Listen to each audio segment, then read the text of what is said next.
Kaleshwaram commission నివేదికను అసెంబ్లీలో ప్రవేశపెడతామని రాష్ట్ర ప్రభుత్వం తెలిపింది. అన్ని పార్టీల అభిప్రాయం తీసుకుని భవిష్యత్ కార్యాచరణ నిర్ణయిస్తామన్నారు సీఎం రేవంత్ రెడ్డి. కేసీఆర్ వ్యక్తిగత నిర్ణయంతో ప్రజాధనం వృధా అయిందని జస్టిస్ పీసీ ఘోష్ కమిషన్ తేల్చిందన్నారు మంత్రి ఉత్తమ్ కుమార్ రెడ్డి. కాళేశ్వరం నిర్మాణం కోసం కేసీఆర్ అప్పటి అసెంబ్లీని తప్పుదోవ పట్టించారని కమిషన్ నిర్ధారించిందని చెప్పారు. కాళేశ్వరానికి కేబినెట్ అప్రూవల్ ఉందని ఈటెల్ చెప్పడం కరెక్ట్ కాదని జస్టిస్ పీసీ ఘోష్ స్పష్టం చేశారన్నారు ఉత్తమ్.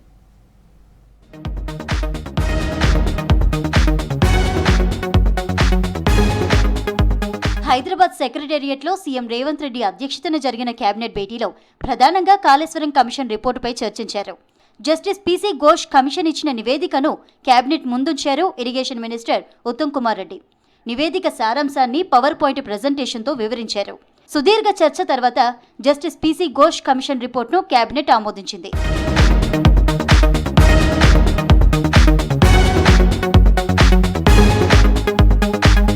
ప్రాణహిత చేవెళ్ల ప్రాజెక్టును కేసీఆర్ రీడిజైనింగ్ పేరుతో మార్పులు చేసి మేడిగడ్డ, అన్నారం, సుందిళ్ల బ్యారేజీలు నిర్మించారన్నారు సీఎం రేవంత్ రెడ్డి. ఊరు పేరు మార్చి అక్రమాల పునాదుల మీద నిర్మించిన కాళేశ్వరం 3 ఏళ్లకే కూలిపోయిందని చెప్పారు. అసెంబ్లీలో రిపోర్టును ప్రవేశపెట్టి అందరి అభిప్రాయాలు తీసుకుంటామన్నారు సీఎం రేవంత్. కమిషన్ నివేదికలో ఎలాంటి రాజకీయ జోక్యం లేదని స్పష్టం చేశారు. ఈ దేశంలోనే న్యాయ నిపుణుడిగా, జ్యుడిషియల్ సిస్టంలో అపారమైన అనుభవం ఉన్న వ్యక్తిగా పేరు ఉన్న పీసీ ఘోష్ గారిని ఈ కమిషన్ చైర్పర్సన్గా తెలంగాణ రాష్ట్ర ప్రభుత్వం నియమించింది. వీటి నేపథ్యంలో ఊరు మార్చి, పేరు మార్చి, అంచనాలు మార్చి, అవినీతికి పాల్పడి అక్రమాలకు పునాదులు వేసి నిర్మించిన కాళేశ్వరం ప్రాజెక్టు ఈరోజు కూలిపోయింది. స్పష్టంగా కమిషన్ ఇందులో ఈ వివరాలన్నిటినీ పొందుపరిచింది. భారీ అప్పులతో కట్టిన కాళేశ్వరం ప్రాజెక్టు బీఆర్ఎస్ హయాంలోనే కూలిపోయిందన్నారు మంత్రి ఉత్తమ్ కుమార్ రెడ్డి. కేబినెట్ ఆమోదం లేకుండా కేసీఆర్ సొంత నిర్ణయంతో కాళేశ్వరం ప్రాజెక్టు కట్టారని జస్టిస్ పీసీ ఘోష్ కమిషన్ చెప్పిందన్నారు ఉత్తమ్. తుమ్మిడిహెట్టి దగ్గర నీళ్లు లేవని గత బీఆర్ఎస్ సర్కార్ చెప్పడం తప్పని కమిషన్ తేల్చిందని స్పష్టం చేశారు. కాళేశ్వరం ప్రాజెక్టుకు కేబినెట్ ఆమోదం ఉందని ఈటెల రాజేందర్ చెప్పడం కూడా తప్పని కమిషన్ చెప్పిందన్నారు మంత్రి Uttam. They are very, very crucial to the whole Ghosh Commission report. It is a then CM who can be directly and vicariously accountable for the irregularities and the illegalities, operation and maintenance of the 3 barrages. The then Finance Minister, Shri Itala Rajender, these are the words of the commission, demonstrated lack of commitment and integrity in safeguarding the financial and economic health of the newly formed state, pleading ignorance of crucial financial decisions relating to the project. Kaleshwaram project design, నిర్మాణం, నిర్వహణ అన్నింటికీ కేసీఆర్ వ్యక్తిగతంగా బాధ్యుడని Kaleshwaram commission చెప్పిందన్నారు ఉత్తమ్. కేసీఆర్ వేసిన నిపుణుల committee Medigadda దగ్గర బ్యారేజీ వద్దని చెప్పిందని, దీన్ని పట్టించుకోలేదని అన్నారు. రాష్ట్ర ఆర్థిక పరిస్థితిని పణంగా పెట్టి మేడిగడ్డ బ్యారేజీ నిర్మించారన్నారు. కాళేశ్వరం ప్రాజెక్టు కుంగడానికి కేసీఆర్తో పాటు హరీష్ రావు బాధ్యులని కమిషన్ చెప్పిందన్నారు మంత్రి Uttam. Suppression of expert report, అంతకుముందు 5 రిటైర్డ్ చీఫ్ ఇంజనీర్లు ఎవరైతే వారినే కేసీఆర్ గారే శాసనసభలో ఇరిగేషన్ ఎక్స్పర్ట్స్ అన్నారు, వాళ్ళ రిపోర్ట్ని కోల్డ్ స్టోరేజ్లో పెట్టి they go head with the Medigadda barrage. Next, misleading justification for site shift. Tummadigadda దగ్గర నీళ్లు లేవని షిఫ్ట్ చేశారు, అది కరెక్ట్ కాదని చెప్పి కమిషన్ చెప్పింది. ల్యాక్ ఆఫ్ క్యాబినెట్ అప్రూవల్, ఈ స్థాయి ప్రాజెక్ట్ని తప్పనిసరిగా క్యాబినెట్ ఆమోదం ఉండాలి. క్యాబినెట్ ఆమోదం లేకుండా ఈ మేడిగడ్డ, అన్నారం, సుందిళ్ల బ్యారేజ్ నిర్మాణం చేయడం ఇది చట్ట వ్యతిరేకం, ఇది ఇల్లీగల్, ఇర్రెగ్యులర్ అని చెప్పి justice Ghosh commission has placed in the report. Kaleshwaram project నిర్మాణంలో అడుగడుగునా ఉల్లంఘనలే జరిగాయన్నారు డిప్యూటీ సీఎం బట్టి విక్రమార్క. జస్టిస్ ఘోష్ కమిషన్ అందరితో మాట్లాడి ప్రభుత్వానికి నివేదిక సమర్పించిందని చెప్పారు. కాళేశ్వరం కమిషన్ రిపోర్టు ప్రభుత్వం ఇచ్చింది కాదని స్వతంత్ర న్యాయ విచారణ కమిషన్ ఇచ్చిందన్నారు. కేసీఆర్ రాష్ట్ర ప్రయోజనాలకు వ్యతిరేకంగా వ్యవహరించారని కమిషన్ తేల్చిందన్నారు బట్టి విక్రమార్క. 3 బ్యారేజీల ప్రణాళిక, నిర్మాణం, పూర్తి నిర్వహణ మరియు నిర్వహణలో జరిగిన అవకతవకలు మరియు అక్రమాలకు ప్రత్యక్షంగా మరియు పరోక్షంగా జవాబుదారీగా అప్పటి ముఖ్యమంత్రి చంద్రశేఖరరావు గారు వ్యవహరించారు. ఆయన సూక్ష్మంగా ప్రమేయం మరియు ఆదేశాలు ఈ 3 బ్యారేజీల అవకతవకలకు కారణం మరియు ఫలితం కూడా. దీని దుస్థితికి కూడా వారే కారణం. తమ ప్రభుత్వంలో రాజకీయ కక్ష సాధింపులు ఉండవన్నారు సీఎం రేవంత్. బీఆర్ఎస్ నేతలు జస్టిస్ పీసీ ఘోష్ రిపోర్టును తప్పుపట్టడం సహజమేనన్నారు. కాళేశ్వరం కమిషన్ రిపోర్టుపై అందరి అభిప్రాయాలు తీసుకుని ముందుకు వెళ్తామని స్పష్టం చేశారు. రైజింగ్ తెలంగాణ లక్ష్యంతో ముందుకు సాగుతున్నామన్నారు సీఎం రేవంత్ రెడ్డి. మంత్రులు లైఫ్ సైన్సెస్ కంపెనీలకు రాజధానిగా హైదరాబాద్ ఎదిగిందని చెప్పారు. బీసీలకు 42% రిజర్వేషన్లు కల్పించడానికి ప్రజాప్రభుత్వం పోరాడుతోందన్నారు. గత 10 ఏళ్ల పాలనలో అక్రమాలు చేసిన వారు జైలుకు వెళ్లడం ఖాయమన్నారు ministers.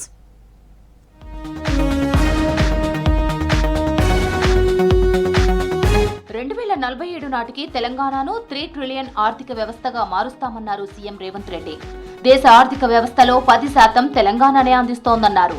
Hyderabad గచ్చిబౌలిలో ఎలీలిల్లీ global capability centre ప్రారంభోత్సవంలో పాల్గొన్నారు సీఎం రేవంత్ రెడ్డి. హైదరాబాద్ లోనే 40% ఫార్మా ప్రొడక్ట్స్ ఉత్పత్తి అవుతున్నట్లు చెప్పారు. సీఎం రేవంత్ విజనరీతో అభివృద్ధిలో తెలంగాణ దూసుకెళ్తోందన్నారు మంత్రి Sridhar Babu. I promise you that my government stands firmly with you. We are committed to providing a transparent, progressive and innovation-driven ecosystem. To Lilly, people who will work here, you are not just living and working in Hyderabad. You are now part of our family. Because our Chief Minister is absolutely a visionary. He is not thinking about short-term political governance over here. We have a plan and we have to see our state grow into a 3 trillion economy by 2047 and we have named it as Telangana Rising. 6 గ్యారెంటీలతో పేదల సంక్షేమానికి కాంగ్రెస్ సర్కార్ కృషి చేస్తుందన్నారు రాష్ట్ర కార్మిక mining శాఖల మంత్రి వివేక్ వెంకటస్వామి. మహిళలకు ఉచిత బస్సు సౌకర్యం, పేదలకు సన్నబియ్యం అందిస్తున్నామని చెప్పారు. హైదరాబాద్ ఎల్లారెడ్డిగూడ అంబేద్కర్ నగర్ బస్తీలో 44 లక్షల వ్యయంతో నిర్మించే నూతన డ్రైనేజ్ పనులను మేయర్ విజయలక్ష్మితో కలిసి శంకుస్థాపన చేశారు వివేక్. బస్తీల అభివృద్ధితో పేదలకు కాంగ్రెస్ సర్కార్ అండగా ఉంటుందని చెప్పారు. హైదరాబాద్ శుభ్రంగా పచ్చగా ఉండాలనేది సీఎం రేవంత్ రెడ్డి లక్ష్యమన్నారు. రేవంత్ రెడ్డి గారు వచ్చిన తర్వాత మనం మాటించిన ప్రజలకు, మనం పేద ప్రజలకు ఆదుకోవాలి అని చెప్పి ఈ వార్డులో కూడా 250 రేషన్ కార్డు ఇవ్వడం జరిగింది. ఎవరైనా తప్పిపోతే మళ్ళా మీరు అప్లికేషన్ ఇవ్వండి, మీకు కూడా ఇంకా అవసరమైతే ఎక్కువ రేషన్ కార్డు కూడా ఇప్పించే కార్యక్రమం కాంగ్రెస్ ప్రభుత్వం తీసుకోవడం జరిగింది. మాజీ సీఎం కేసీఆర్ తప్పుడు నిర్ణయాలతో 10 ఏళ్లు తెలంగాణ ఆశయాలు నీరుగారిపోయాయన్నారు మంత్రి కోమటిరెడ్డి వెంకటరెడ్డి. కాళేశ్వరం ఫోన్ ట్యాపింగ్ కేసుల్లో తప్పు చేసిన వారంతా జైలుకు పోతారని చెప్పారు. బనకచెర్ల ప్రాజెక్టు క్లోజ్డ్ చాప్టర్ అని, ఈ ప్రాజెక్టుకు అనుమతి ఇచ్చేది లేదని కేంద్రం పార్లమెంట్లో చెప్పిందన్నారు. కేసీఆర్ జగన్ తో కలిసి బనకచెర్లకు ఓకే చెప్పారన్నారు కోమటిరెడ్డి. కేసీఆర్ పార్ట్నర్, ఆయనకేమో శ్రీశైలం మొత్తం రాసిచ్చిండు, ఈ బనకచెర్లనే చంద్రబాబు నాయుడు తీసుకుపోతున్నాం. బనకచెర్ల కట్టనీయం, పోతిరెడ్డిపాడు, దాని మీద కూడా పోరాటం చేస్తాం. మా తెలంగాణ తెచ్చుకున్నదే మా నీళ్లు, నిధులు, నియమాలు. ఎవరితో భయపడలేదు, ఎవరికైనా పోరాటం చేస్తాం. ఎందుకు ఇప్పుడు కేంద్రం ఎందుకు వెనుకడుగేసింది?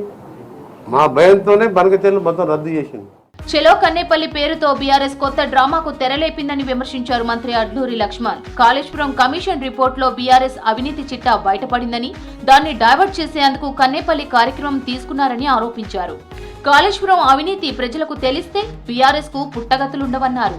కరీంనగర్ జిల్లా అలుగునూరులోని స్కూల్ ఆఫ్ ఎక్సలెన్స్ గురుకుల పాఠశాలను సందర్శించారు మంత్రి అడ్లూరి. బలంగా ప్రజల దగ్గరికి పోతుందో, ఈంత మాకు పుట్టగతులు లేకుండా మా పార్టీకి బీఆర్ఎస్ టీఆర్ఎస్కి అయిపోతుందో, ఈంత ఉన్న కార్యకర్త ఎవరు లేకుండా అవుతున్న భయానికి ఏదో కొత్త డ్రామా తీసి ప్రజలు అన్ని గమనిస్తున్నారు. మాజీ ముఖ్యమంత్రి కేసీఆర్ గారి, మాజీ మంత్రులు ఉన్నటువంటి హరీష్ రావు గారు కానీ, కేటీఆర్ గారి, మాజీ మంత్రులుగా ఉన్న వాళ్ళు ఒకసారి మా కరీంనగర్ జిల్లాకు సాగునీరు విషయంలో ఏం అన్యాయం చేసిన విషయం లోపల చర్చకు వస్తే నేను సిద్ధంగా ఉన్నా. బీసీలకు రిజర్వేషన్లు రాజకీయ పార్టీలకు సంబంధించింది కాదని, బలహీన వర్గాలకు చెందిందన్నారు మంత్రి పొన్నం ప్రభాకర్. న్యాయపరంగా, చట్టపరంగా, సాంకేతిక పరంగా బీసీలకు 42% రిజర్వేషన్ల కోసం ప్రజాప్రభుత్వం పోరాటం చేస్తోందన్నారు. అన్ని రాజకీయ పార్టీల నేతలు బీసీ రిజర్వేషన్లకు మద్దతు తెలపాలని కోరారు పొన్నం. ఇది ఒక రాజకీయ పార్టీకి సంబంధించిన అంశం కాదు. ఆయా రాజకీయ పార్టీలో ఉన్నటువంటి బీసీ బిడ్డలు కూడా రేపు స్థానిక సంస్థల్లో 42% రిజర్వేషన్లు వస్తే అన్ని పార్టీల నుంచి ప్రజాప్రతినిధుల సంఖ్య పెరుగుతుంది. మీ పార్టీలను నాయకత్వాలు ఒప్పించుకోండి. ఆ రోజు తెలంగాణకు సంబంధించినటువంటి అంశంలో ఏ విధంగా అయితే ములుగు జిల్లాలో అభివృద్ధి పనులకు state wild life board green signal ఇచ్చింది. సెక్రటేరియట్ లో జరిగిన సమావేశంలో మంత్రి సీతక్క ప్రతిపాదనలకు అటవీ శాఖ అనుమతులు మంజూరు చేసింది. కంతనపల్లి, లవ్వాల్, కొండపర్తి, కొడిసెల సహా ఐలాపురం, పాకాల, దొబ్బగూడెం ఏరియాల్లో రోడ్ల నిర్మాణానికి క్లియరెన్స్ ఇచ్చింది. పాకాల, కొత్తగూడెంలో 30 పడకల హాస్పిటల్ నిర్మాణానికి పర్మిషన్ ఇచ్చింది వైల్డ్ లైఫ్ బోర్డు. తాడ్వాయి, ఏటూరు నాగారంలో ఎకో టూరిజం అభివృద్ధి కోసం ప్రత్యేక సఫారీ వాహనాలకు అనుమతి మంజూరు చేసింది. ములుగు ప్రాంత అభివృద్ధికి సహకారం అందించిన మంత్రి Konda Surekha, wild life board సభ్యులకు కృతజ్ఞతలు తెలిపారు మంత్రి సీతక్క.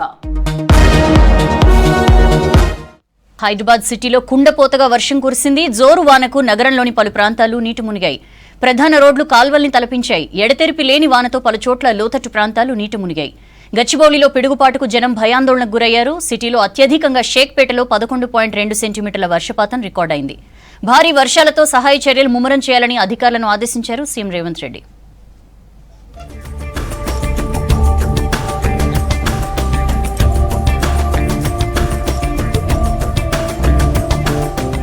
హైదరాబాద్ లో భారీ వర్షం బీభత్సం సృష్టించింది. ఈదురు గాలులు, ఉరుములు, మెరుపులతో మధ్యాహ్నం ఎడతెరిపి లేకుండా వర్షం కురిసింది. జోరు వానలకు సిటీలోని లోతట్టు ప్రాంతాలు జలమయమయ్యాయి.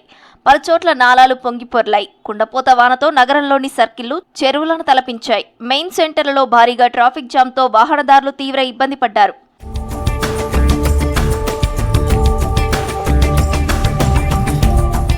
కోటి, బషీర్బాగ్, అబిడ్స్, నాంపల్లి, నారాయణగూడలో ఎడతెరిపి లేకుండా వర్షం పడింది. జోరు వానకు గాంధీభవన్ దగ్గర ప్రధాన రోడ్లు కాలువలను తలపించాయి.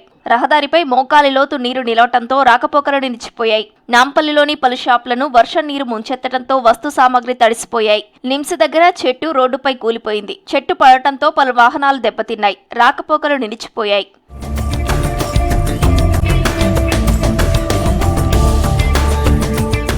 కుండపోత వానతో కుకట్పల్లి, పంజాగుట్ట, అమీర్పేట్లను వరద ముంచెత్తింది. మైత్రివనంలోని అమీర్పేట్ మెట్రో స్టేషన్ దగ్గర పెద్ద ఎత్తున వాననీరు నిలిచింది. రోడ్లు చెరువులను తలపించాయి. మోకాల లోతు నీటితో రహదారిపై రాకపోకలు నిలిచిపోయాయి. దీంతో పంజాగుట్ట నుంచి అమీర్పేట్ వరకు భారీగా ట్రాఫిక్ జామ్ అయింది.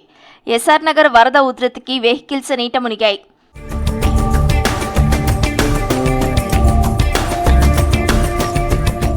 జూబ్లీహిల్స్, ఫిలిం నగర్, మియాపూర్, ఎర్రమంజిల్, కేపీహెచ్పీ కాలనీలో జోరుగా వర్షం పడింది. బంజారాహిల్స్ రోడ్ నెంబర్ 10లో వర్షం నీరు ఇళ్లలోకి చేరింది. కుకట్పల్లిలోని అల్విన్ కాలనీలో వరద ఉధృతంగా ప్రవహించింది. లోతట్టు ప్రాంతాలను వరద ముంచెత్తింది.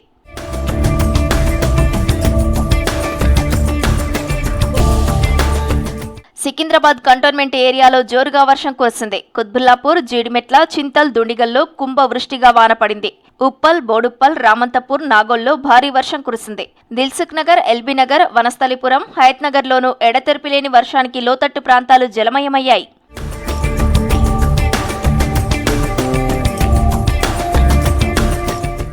ఓల్డ్ సిటీలోని చాంద్రాయణగుట్ట, చార్మినార్, బహదూర్పుర, యాకత్పురాలో కుండపోతగా వర్షం పడింది. టోలీ చౌకీలో పెద్ద ఎత్తున వర్షం నీరు నిలవటంతో లోతట్టు ప్రాంతాల్లోని ఇళ్లకు వరద నీరు చేరింది. రాజేంద్రనగర్, అత్తాపూర్, మైలార్దేవ్పల్లిలోనూ వర్షం పడింది. బండ్లగూడ, కిస్మత్పూర్, హిమాయత్ సాగర్లోనూ భారీ వర్షం పడింది.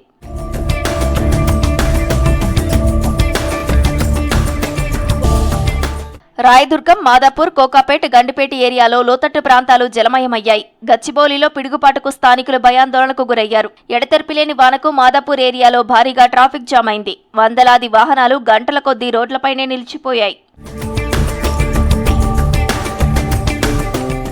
సిటీలో అత్యధికంగా షేక్పేటలో 11.2 సెంటీమీటర్ల వర్షపాతం నమోదైందని వాతావరణ శాఖ తెలిపింది. కుత్బుల్లాపూర్ పరిధిలోని మహదేవ్పురంలో 10.7, కుకట్పల్లి రాజీవ్ గృహకల్పలో 8.2, ద్వారకానగర్లో 8.7 సెంటీమీటర్ల వర్షపాతం నమోదైంది. యూసఫ్గూడలో 10 సెంటీమీటర్లు, ఖైరతాబాద్ 9, అమీర్పేట్, ఆసిఫ్ నగర్, ఖైరతాబాద్లో 8, నాంపల్లి ఎల్బీ స్టేడియం పరిసరాల్లో 7.5 సెంటీమీటర్ల వర్షపాతం నమోదైనట్లు వాతావరణ శాఖ తెలిపింది.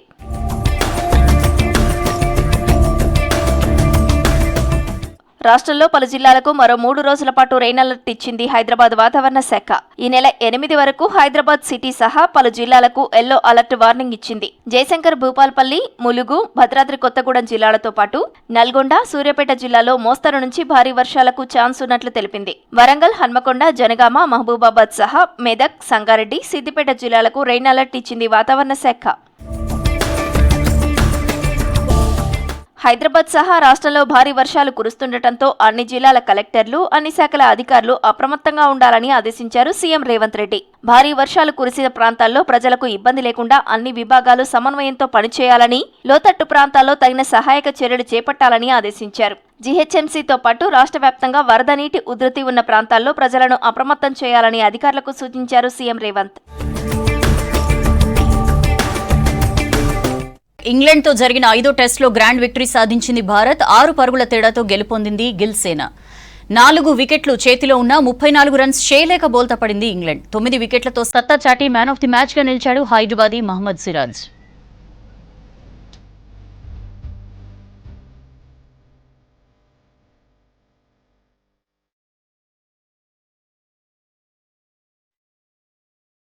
ఓవల్ వేదికగా ఇంగ్లాండ్తో జరిగిన చివరి టెస్ట్లో అద్భుతం చేసింది టీమిండియా. ఉత్కంఠభరితంగా సాగిన 5వ టెస్టులో 6 పరుగుల తేడాతో సంచలన విజయం సాధించింది. దీంతో 5 టెస్టుల సిరీస్ను 2-2తో సమం చేసింది భారత్. 374 పరుగుల లక్ష్య ఛేదనతో రెండో ఇన్నింగ్స్ ప్రారంభించిన ఇంగ్లాండ్ 367 రన్స్కే కుప్పకూలింది. చివరి 2 రోజులు ఆతిథ్యం చేతులు మారినా భారత బౌలర్ల అద్భుత ప్రదర్శనతో మ్యాచ్ను గెలిచి సిరీస్ కాపాడుకుంది గిల్సేన. రెండో ఇన్నింగ్స్ లో 5 వికెట్లతో టీమిండియా విక్టరీలో కీలక పాత్ర పోషించాడు ఫాస్ట్ బౌలర్ మహమ్మద్ సిరాజ్. చివరి రోజు కేవలం 34 రన్స్ టార్గెట్ తో బరిలోకి దిగింది ఇంగ్లాండ్. టీమిండియా మ్యాచ్ గెలవాలంటే మరో 4 వికెట్లు తీయాల్సి ఉండగా భారత బౌలర్లు మ్యాచ్ చేశారు. సిరాజ్ తన స్పీడ్ తో ఇంగ్లాండ్ బ్యాటర్లను ముప్పుతిప్పలు పెట్టాడు. జేమీ స్మిత్, ఓవర్టన్, అట్కిన్సన్ వికెట్లను తీసి టీమిండియాను గెలిపించాడు. దీంతో 28 రన్స్కే 4 వికెట్లు కోల్పోయి ఓటమి మూటగట్టుకుంది ఇంగ్లాండ్. భారత బౌలర్లలో ప్రసిద్ధ్ కృష్ణకు 4, ఆకాష్ దీప్ కు 1 వికెట్ దక్కింది. అండర్సన్ టెండూల్కర్ సిరీస్ చివరి టెస్ట్లో సెషన్ కు ఆధిపత్యం మారుతూ వచ్చింది. ఫస్ట్ ఇన్నింగ్స్ లో భారత్ 224 రన్స్ చేయగా ఇంగ్లాండ్ 247 పరుగులకు ఆల్అౌట్ అయింది. రెండో ఇన్నింగ్స్ లో టీమిండియా 396 రన్స్ చేయగా ఇంగ్లాండ్ 367 పరుగులకు కుప్పకూలింది. మ్యాచ్ లో అదిరే ప్రదర్శన చేసిన సిరాజ్ కు మ్యాన్ ఆఫ్ ది మ్యాచ్ దక్కింది. సిరీస్ మొత్తం నిలకడగా రాణించిన Team India captain Gill, England batter Harry Brook కు మ్యాన్ ఆఫ్ ది సిరీస్ లభించింది. చివరి టెస్ట్లో విజయం కోసం 2 జట్లు అద్భుతంగా పోరాడాయన్నారు టీమిండియా కెప్టెన్ గిల్. సిరాజ్, ప్రసిద్ధ్ కృష్ణ లాంటి బౌలర్లుంటే కెప్టెన్ పని సులువు అవుతుందని చెప్పారు. ఖచ్చితంగా గెలుస్తామనే నమ్మకంతోనే చివరి రోజు బరిలోకి దిగామన్నారు Gill. The way we played today showed us that why we are a gun team and we have gun players like him in our team and that's what makes this team so special. अगर आपके batters bowlers perform करते हैं तो obviously सब कुछ सारी चीजें बहुत अच्छी लगती हैं. Every batsman in the series, almost her batsman ने perform किया. They have scored hundreds, they have scored runs in crucial and crunch situations. England బ్యాటర్లను ఇబ్బంది పెట్టాలనే వ్యూహంతోనే చివరి రోజు బౌలింగ్ చేసినట్లు చెప్పారు Team India star bowler Mohammed Siraj. వికెట్ల గురించి ఆలోచించకుండా బౌలింగ్ చేసినట్లు చెప్పారు. आप एक कंट्री को रिप्रेजेंट कर रहे हो तो ये मेरे माइंड में रहता है कि हमेशा कि मैं अपनी कंट्री के लिए क्या बेस्ट कर सकता हूँ. आज जैसा मैच जीते 1.4 बिलियन पीपल आज पूरे के चेहरे पे आज हंसी है. तो ये चीज बोलूंगा कि आप जितना हो सके अपने गेम के लिए आप ऑनेस्ट रहिए. अपने जो भी आप वर्क कर रहे हो उसके ऊपर आप बिलीव करो कि मैं कर सकता हूँ. तो ये चीज इम्पोर्टेंट है एज ए प्रोफेशनल प्लेयर के लिए कि आप बिलीव बहुत ही इम्पोर्टेंट है. టీమిండియా సిరీస్ మొత్తం అద్భుతంగా పోరాడిందన్నారు ఇంగ్లాండ్ కెప్టెన్ బెన్ స్టోక్స్. 2 జట్లు ప్లేయర్లు గాయాలను లెక్క చేయకుండా తమ జట్ల విజయం కోసం పూర్తి ఎఫర్ట్ పెట్టాయన్నారు Stokes. Yeah, look, we've got some lads of members of this team who've got some other responsibilities to fulfil with the 100 coming up and the couple of one-day series we've got before that. For me, obviously, I don't have to concentrate on that.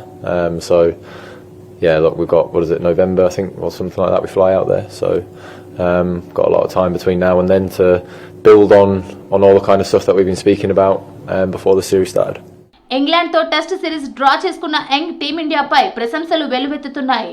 High tension match లోనూ cool గా ఆడారని మాజీ ప్లేయర్లు మెచ్చుకుంటున్నారు.